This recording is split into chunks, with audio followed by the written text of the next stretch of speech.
Good afternoon, everyone. Very excited to see you. Anne Graham here, Executive Director of Texans for the Arts. It is our weekly Wednesday advocacy update. Happy to be here. And for here, the unusual thing, I get to introduce our amazing Associate Director who's going to be leading the show today and the conversation, Christopher Kiley. Thank you for joining us. And also one of our 4 talented interns, Alden Ekman here, who is a rising senior at Trinity University in San Antonio, who's joining us for the summer semester, and who is also an intern with the Justice Arts Coalition. So wearing multiple hats and bringing great strengths to our organization. Today, as usual, trying to squeeze a lot into a short period of time, and we're going to focus on the National Endowment for the Arts American Rescue Plan grant program, which was recently introduced as part of the American Rescue Plan, the money that was signed into law by President Biden on March 11th. Those funds are being distributed at the state level, at the county and municipal level, and including, I think I have my numbers correct here, $153 million to the National Endowment for the Arts. Of those funds that are going to the National Endowment for the Arts, a significant portion went to our 6 regional arts organizations and our 50+ state arts commissions, including the Texas Commission on the Arts, which received a $1.2 million allocation appropriation, which was distributed out to arts organizations that have received funding from the TCA beforehand. Also a $1.9 million amount to the National Endowment for the Humanities, here in Texas, the Texas Humanities. So these funds are also going to 2 programs which were just unveiled recently. One is a grant program for local arts agencies that sub-grant funding, and the other are for nonprofit arts organizations. And the charge really is, these are a unique source of funding from the national level. They are not programmatic. They are all about helping restore the economic integrity of our arts organizations, which have suffered so significantly from the pandemic. These are restorative funds. They can fund payroll, they can fund operating expenses. You have to show a rich history of programming, and you have to show organizational strength and capability, but at the same time, these are really meant to be restorative funds. So this is a unique opportunity. Texans for the Arts will be applying for one of these grants as well. So we are in the trenches here. This is an incredible opportunity. I'm going to turn it over, or I know it as one other thing. Before we jump into this particular grant program is unique in that it has 3 prescribed values of funding that you're applying for. You are either applying for $50,000, $100,000, or $150,000. And you can choose that, and you need to wisely choose what that amount of funding is based on the size of your budget and the scale and scope of your work. And then most importantly, you need to be very confident in that what you are asking for is going to be able to be spent and invested in your organization. Because if you don't get funded in one level, they don't move you to another level. They don't give you half, they don't give you 40%. You need to be very smart and thoughtful and transparent in terms of the amount of resources that you're asking for. So it's all or nothing. And when I say all, they're anticipating over 3,000 grants for approximately 800 spots that they'll be able to fund. So this is going to be very competitive. So very important to think about sort of centering your work too and how it relates to the mandate and the mission of this program, which is also equity, and to ensure that these funds are distributed fairly across the United States, as well as dealing with individual artists, BIPOC artists, small organizations, and really trying to ensure that this money is widely and effectively distributed. So enough from me. We're going to get into some of the nuts and bolts here. I'm going to turn it over to Chris and to give a further introduction, and we'll have a little more information at the end. Chris? Yeah, awesome. Thank you so much, Anne. And thank you, Alden, for being here with me to talk a little bit about this process. We thought that this week it would be a great opportunity for us to do just that and talk about some of this, because we here at Texans for the Arts Foundation are going through the same application process. As Anne said, keeping in mind you must choose the level at which you are applying for this these relief resources very carefully, but also keeping in mind that there's great opportunity with these funds too, because they are They do not require a match, and they are to specifically be used for, as Ann said, restorative things. So in fact, if there is something programmatic that you want to apply for funds for, this is not the grant to do so. This is very specific. These have very specific uses, and they are listed on the NEA website. So I will start by saying I apologize if I'm looking at you all in the Facebook universe and then occasionally looking to my left. I've got another screen up because we're going to be going through a lot of things together today, and I want to do some screen sharing. So the first thing to understand about this grant process is that there's going to be a lot of first-time organizations applying for money. There's a lot of organizations that may not have applied for program grants in the past, but who have obviously very much so suffered due to the COVID-19 pandemic and will be eligible to apply for these funds. There's a couple of things to keep in mind if you are a first-time applicant, and that's who I'm going to be speaking to for this first part of our conversation today. There are some important deadlines to keep in mind. The first is August 12th, and then there are two other important dates later in August that I'll talk about a little bit later because they come in the second half of the grant. But the first short form application, which Alden will be speaking to shortly, is due on the 12th of August. We are now at July 14th. So if you have never applied for an NEA grant before and you think that this is a great opportunity for you, and here Chris is talking about this awesome money that's available, it is, but keep in mind that the process to become an applicant to the federal government for any sort of a grant is just that, it's a process. So the first step in this two-tiered process is don't even worry about going to grants.gov, which is the NEA's website first. The first place you're going to go is to a website called sam.gov. Now, for those of you who have been working with applying for federal money in the past, you're familiar with what's called a DUNS number. Many people have one associated with their nonprofit. The federal government is moving away from DUNS numbers altogether, and within the next year and a half to 2 years, I think it's actually the next year and a half, DUNS numbers will no longer be the way the federal government verifies you as someone who can apply for grants. They're going to use something called a UIE, and that is a unique entity identifier, I believe is the acronym. But here is going to be sam.gov. Now, sam.gov is the federal government's response to moving away from the DUNS number, and to get a UIE, you have to apply through sam.gov. So because we have so many things to talk about, I've been in the weeds with sam.gov for the last couple of days. Give yourself some time to familiarize yourself with the application process. They're going to require some pretty deep dive information because this is the first and only time you'll have to apply from scratch. It will become a renewal process after that. But again, I can't say it enough. If you've never applied for federal money before and you're going to apply for this NEA grant, start today. Go to sam.gov, go to register your entity and get started. There's going to be a list of things that you'll have to fill out in an application, provide them with certain information, provide them with your EIN or your TIN, and then you'll move forward from there. So that is step one. We're actually sort of still in the process of navigating the registration with sam.gov, but it's really important that you start there because you cannot register to apply for federal money at grants.gov, the NEA site, until you do that. When you're navigating sam.gov, there is one final thing that beyond the application, I want to draw your attention to because it's something we've discovered you need to do.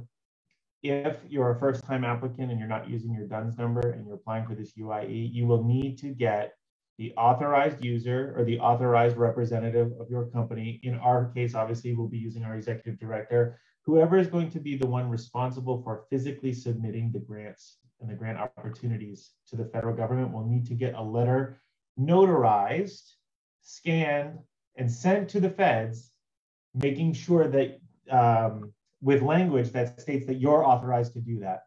All of that can be found at this website, which is fsd.gov. Let me pull it up real quick, just so you can see it. Alden is putting all of these links in the comments box, so if you are following along with us and you want to open some tabs to kind of keep the chronology of all this, you're welcome to do that. But here you go. This shows you exactly to the copy what needs to be in there. Putting your entity and your name in there. Go here, get a head start on this, have this ready, because once you're issued your UIE, you can go ahead and immediately submit this letter, and that will expedite the process. They do say that this could take up to 10 business days for FDS to process, and you cannot apply in the grants.gov portal if you're a new applicant without having completed this process and this step here. So just keep that in mind. So once you've done that, and once you've got your UIE and your profile is active and you are registered, now you are ready to move on to the National Endowment for the Arts grants.gov portal. Where you're going to start is go in there. If you have a grants.gov portal, you can have a username and password without having a profile or a UIE attached to you, but you won't be able to apply for any money outside of very rare individual grants. If you're going to apply on behalf of your organization, you'll have to link your grants.gov account to your profile that is associated with your nonprofit organization. I'm already logged in. I'm going to show this screen as well. So once you've created your own personal grants.gov username, you'll log in, and when the time comes, when you're ready, you'll see all of your options here. You go to My Account, which is up here on the right. You'll have all your sort of normal account stuff, but on the end here, you'll see a Manage Profiles. You'll click on Add Your Profile, and that's why your UIE becomes critical, because as you register your profile, you have to have a UIE in SAM.gov's database in order to go ahead and register with grants.gov as somebody who can apply for money. So once you've done that, you'll put your UIE in there. You can obviously register as an individual if you want, but this is very important if your organization is applying for these NEA ARP organization grants to have that UIE. You'll save it, and then at that point, if you are the owner of that account, if you're the authorized user, you can create what's called a workspace. That is, you'll be prompted to do that once you're associated with a profile. And once you're in your workspace, which is where you'll be able to assign roles for multiple people in your organization working on a grant, or if it's just you, you'll have your workspace. You can find the grant you're looking to apply for. You can hit apply, and then you can actually apply for the opportunity. When you get into that step, which is after that, that's when you get into the two actual applications for the ARP nonprofit organization grant program. The first is what's called a short form organization, and it's kind of like filling out something like when you go to the doctor's office and you have a basic sort of check sheet that you'll fill out. I'm going to pull it up, and I'm going to let Alden, I'll throw it to you, Alden. I'm going to let you walk us through what you'll see when you click on that first half of the application. Sure. Thank you, Chris, for screen sharing. So as Chris said, this is a very basic document. It's not a grant proposal. You're not writing about what you're using the funds for quite yet, but you'll see steps 1 through 4 are asking for the name of the federal agency, your FDA number, date received, and your funding opportunity number. These are all going to be pre-populated once you go into the actual grant form, so no need to worry about that yet. Then it will ask for your legal name, so just make sure that this is your name as it appears on your IRS 501c3 letter, and your address is clearly the same address that you used to register for that. And Alden, can you clarify when you say the legal name, is that the legal name of the person applying or the legal name of the organization that is applying for the funds? Legal name of the organization that's applying. So we would say Texans for the Arts Foundation. That's our organization's legal name. And then for type of applicant, there's going to be a drop-down box that will give you, we're not quite sure what it's going to say yet, but probably organization or individual, and you'll select from that. Then you'll put in your taxpayer identification number and that organizational DUNS number that Chris was just talking about. So make sure that you have all of that before you open this application. Then you'll put your congressional district, and I will send a link in the chat to these instructions. So there's a very specific way to put that congressional district in, and the formatting is on this website. This gets a little tricky when it asks for project information. For project title and description, you're going to put NA, not applicable. You're not talking about what you're using these funds for yet, but you will put a proposed project start and end date. So your project could begin on or after January 1st, 2022, and can run for as long as 2 years. But the start date has to be the first day of the month, and the end date has to be the last day of the month. So make sure that you're meeting those specific guidelines in your start and end date. So just to clarify, Alden, that means that these funds can be used for anywhere between a one-time cost all the way up to funding something for over the course of 2 years. Yes, they give you a lot of flexibility, which is very nice.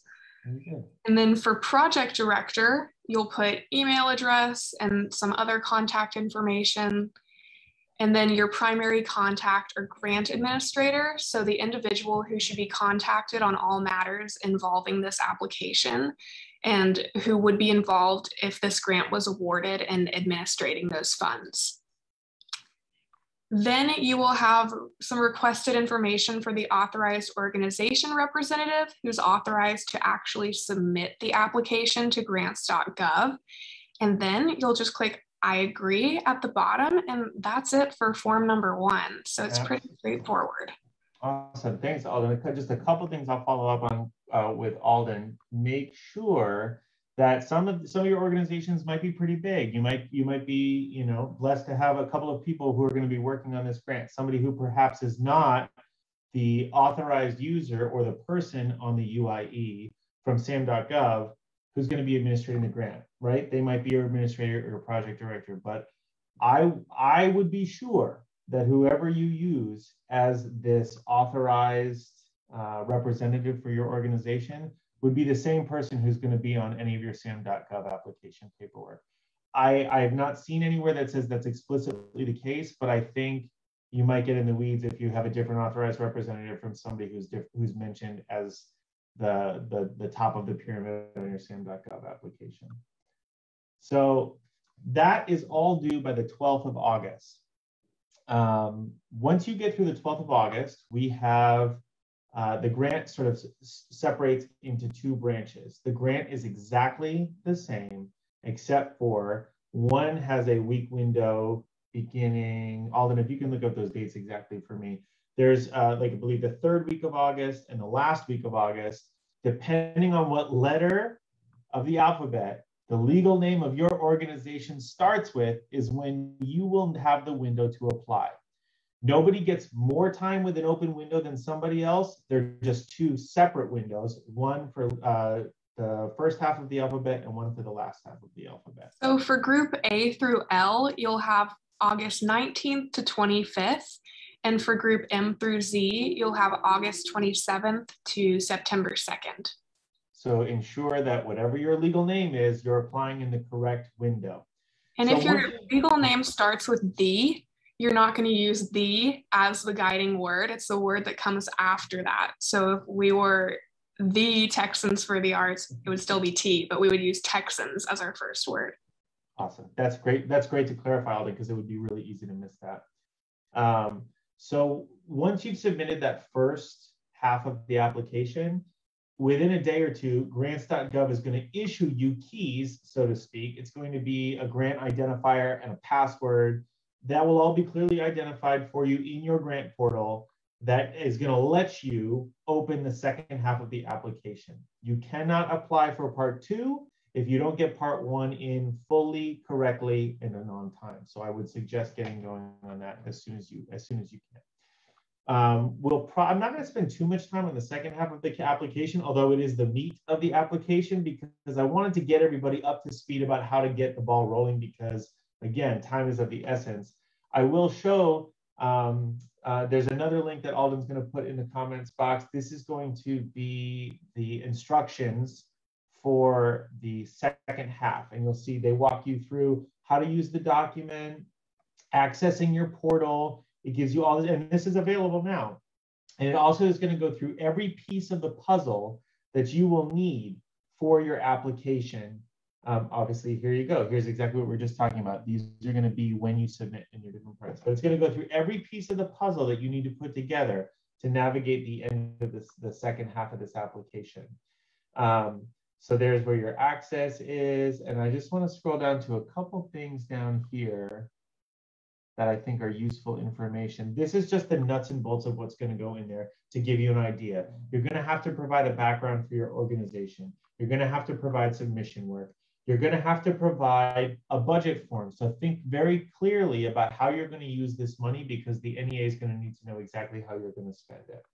I think one of the things I find that's really important that we talk about it, this programmatic history.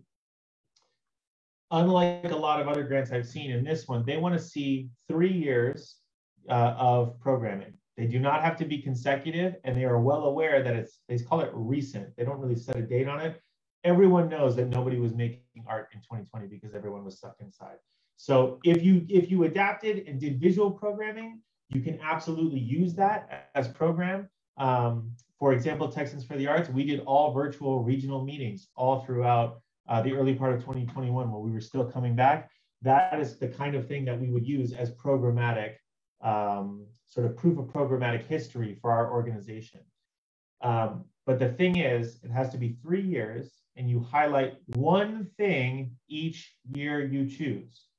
So if you do an annual, let's say you do an annual corn maze or something, and you're making art out somewhere in the fields, you can only use that as a programmatic thing one time. And then say you also host a winter ball, or you host a winter dance festival, and it's the same organization, you would just pick a different year where you hosted that one thing, and you could do one for each year. So you're not using the same programming for 3 years, you're using one bit of programming 3 different times, right?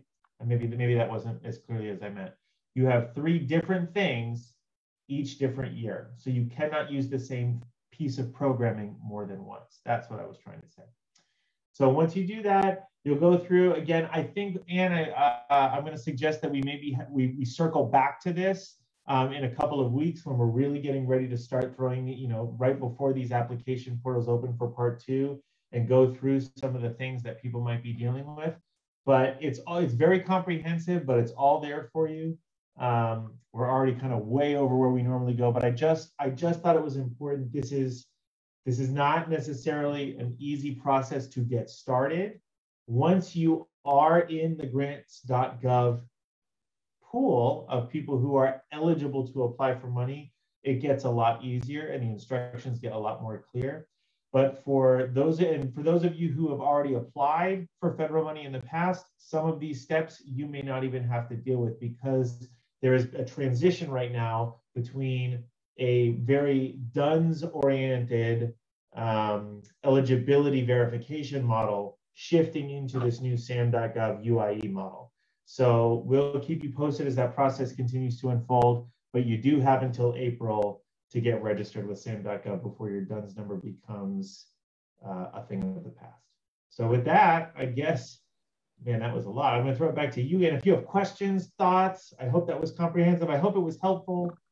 But I'll throw it back to you, Anne.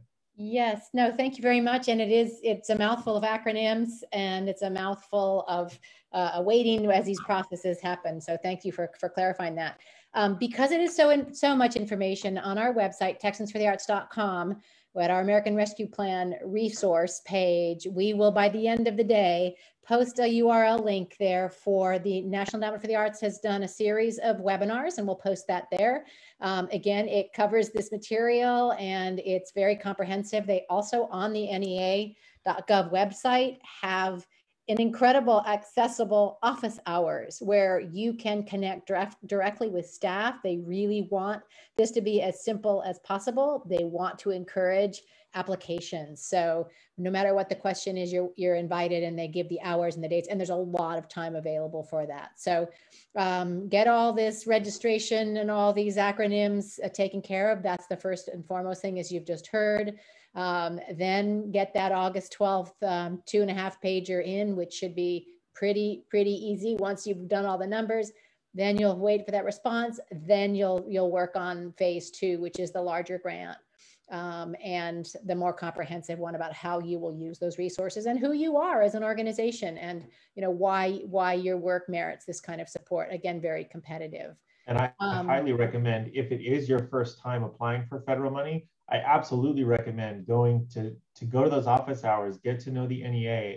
They'll be able to answer the nitty-gritty questions about, should I be applying for this, or how do I talk about this in the right way? They have an understanding of President Biden's charter better than anybody.